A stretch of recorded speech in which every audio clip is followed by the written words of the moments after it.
Hi there, Cerwin Vega fans and everyone else who are not a fan. If you watch this video, thank you. Um, a question that comes up very often is which Cerwin Vega speaker has the best mid-range tweeter combination? Because, like they say, that the bass in the Cerwin Vegas are legendary. So if we focus on mid-range and tweeter, which speaker has the best sound reproduction in that frequency range? Well, there is no definitive answer to that. There is no one model that everyone can agree on because not everyone has heard all the models. So there's many models out there that I haven't heard that maybe is better than the ones that I have heard. So we have to base it on what we have heard and then take into the equation that maybe there is a model out there that sounds better. Um, I'll try and do it decade by decade. We're not looking into the 2000s. Way too little real Cerwin Vega stuff came out. Nothing to really brag about in sound quality wise. But if we go back into the 90s first, um, I have to say that the DX series has a very, very good mid tweeter combination. The VS is probably a notch better. So in the 90s, I believe, in my mind, from what I have heard of the models from that era, that first place on the list goes to the VS series. VS 150 and VS 120 was really good when it came to mid-range and tweeter. And the DX7 and the DX9 really good when it came to mid-range and tweeter. And on third place, I want to put the AT series.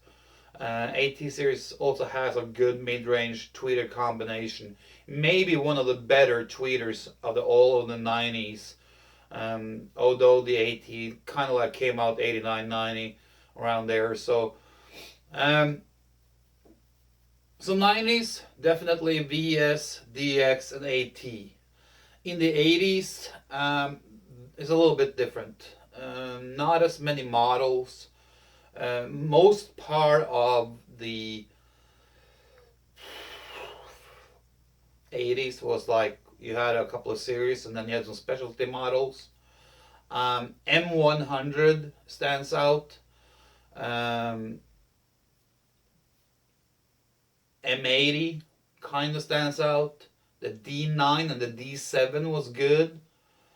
But not by a long stretch the best they ever made, because that's what we're looking for here. 70s, there was a lot of models that can take the throne as the best one. All the HED models was really good when it came to mid to high frequency reproduction. There is so many models, so it's hard to say. Yeah, models that leaped over from the 70s to the 80s as well. And you have to start looking at the 28p, 29, 417, 316. All these models were really good. They're all up there, and I can't really, from the ones I have heard, I can't really say that one is better than the other, because at the end of the day, it is if you have a 2 or 3-way system, the woofer plays a role in this regardless.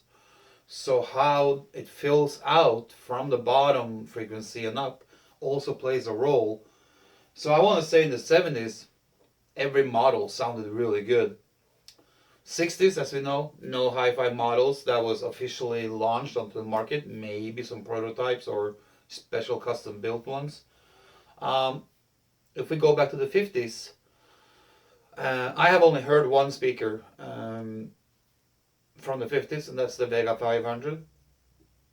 And I want to say that if I'm going to pick one speaker that outperforms all other Cerwin Vegas made when it comes to sound quality and sound reproduction in the entire frequency range, I mean from the bottom to the top, it is the Vega 500.